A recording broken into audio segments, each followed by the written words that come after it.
Hey everyone, तो आज हम पढ़ेंगे क्लास 10th की पॉलिटिकल साइंस का चैप्टर 1 पावर शेयरिंग। चाहे आइसक्रीम हो या पावर्स, लोग नहीं चाहते कि वो शेयर करें।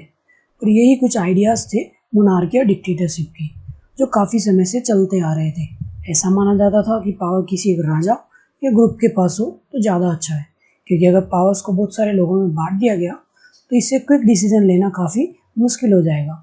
और इसके कॉन्ट्रास्ट में है डेमोक्रेसी, जहाँ पावर्स बहुत सारे लोगों के पास है। समय के साथ हमें ये समझ में आया कि जितना हम पावर्स को बांटेंगे उतना ही ज़्यादा सोसाइटी के लिए अच्छा होगा। और इसको समझने के लिए हम दो देशों का एग्जाम्पल लेंगे, बेल्जियम और श्रीलंका। बेल्जियम जो कि एक छोटी सी यूरोपियन कंट्री है, इनफैक्ट ये हरियाणा से भी छोटी है। फ्रांस, नीदरलैंड, जर्मनी और लक्समबर्ग इसकी नेबरिंग कंट्रीज हैं।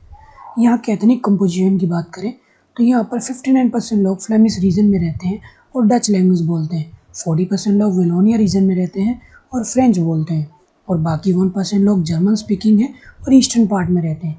इसकी कैपिटल सिटी ब्रसेल्स की बात करें तो वहाँ 80% फ्रेंच और 20% डच है।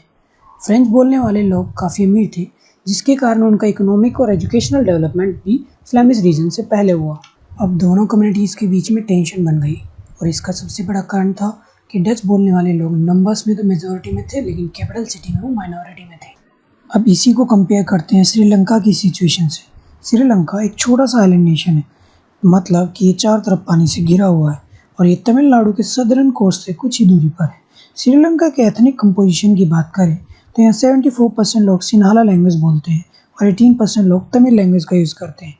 तमिल के भी यहाँ दो ग्रुप है, एक वो जो यहाँ के नेटिव है, उनको श्रीलंकन तमिल कहा जाता है, और एक वो जिन्हें ब्रिटिश कॉलोनियल टाइम्स के दौरान टी प्लांटेशन वर्कर के रूप में इंडिया से लाया गया, उनको इंडियन तमिल कहा गया।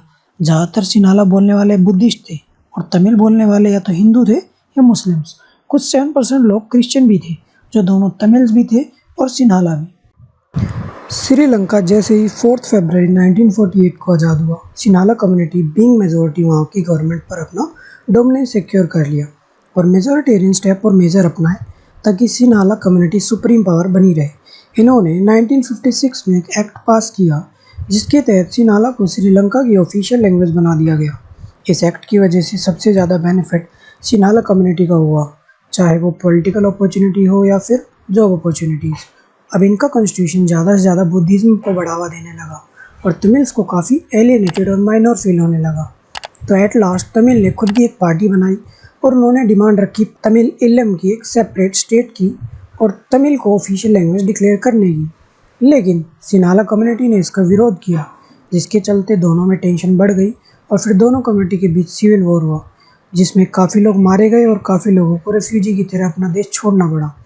2009 में वॉर तो ख़त्म हो गया, लेकिन श्रीलंका को इसने सोशली, इकोनॉमिकली और कल्चरली काफ़ी पिछड़ा हुआ बना दिया था। अनलाइक श्रीलंका, बेल्जियम ने अपने कल्चरल डिफरेंसेस को समझा और काफ़ी पीसफुल और काफ़ी इनोवेटिव तरीके से इसको सॉल्व किया। 1970 से 1993 के बीच इन्होंने 4 अमेंडमेंट्स किए अपने कॉन्स्टिट्यूशन में और तैयार किया एक नया एडमिनिस्ट्रेटिव स्ट्रक्चर।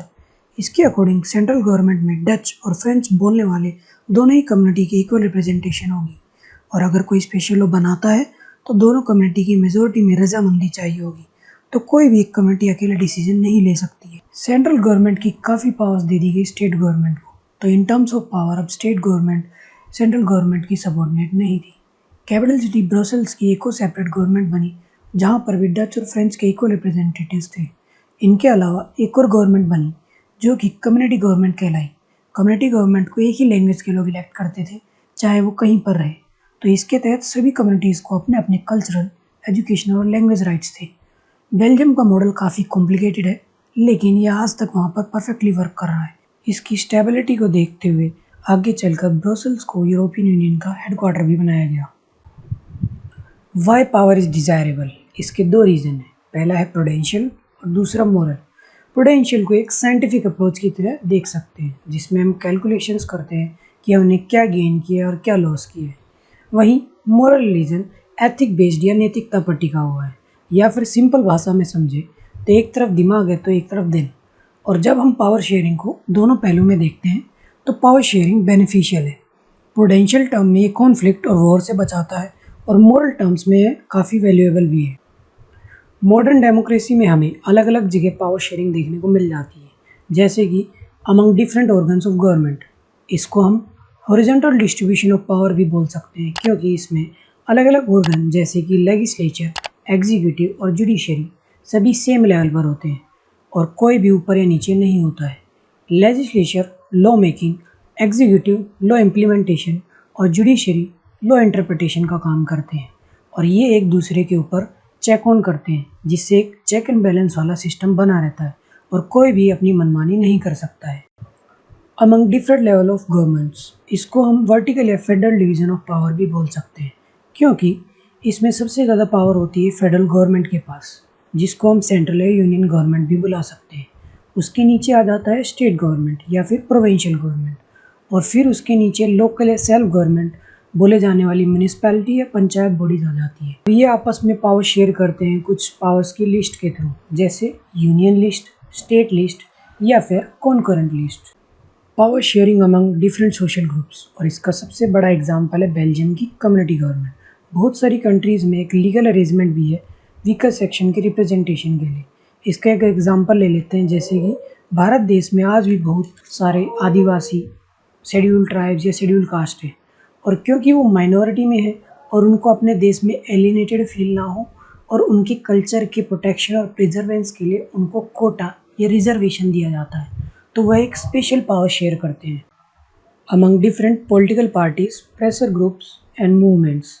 हर बार पावर शेयरिंग डायरेक्ट हो ज़रूरी तो नहीं, कई बार हम जो पावर में हैं उनको कंट्रोल या इन्फ्लुएंस भी कर सकते हैं। इसका एक अच्छा एग्जांपल है कोएलिशन गवर्नमेंट या फिर गठबंधन सरकार। इसमें दो पार्टीज मिलकर सरकार चलाती है और एक दूसरे के डिसीजन को कंट्रोल या इन्फ्लुएंस करते हैं। अब बहुत सारे इंटरेस्ट ग्रुप भी देखने के लिए मिल जाते हैं, जैसे ट्रेडर्स, बिजनेसमैन, फार्मर्स, वर्कर्स।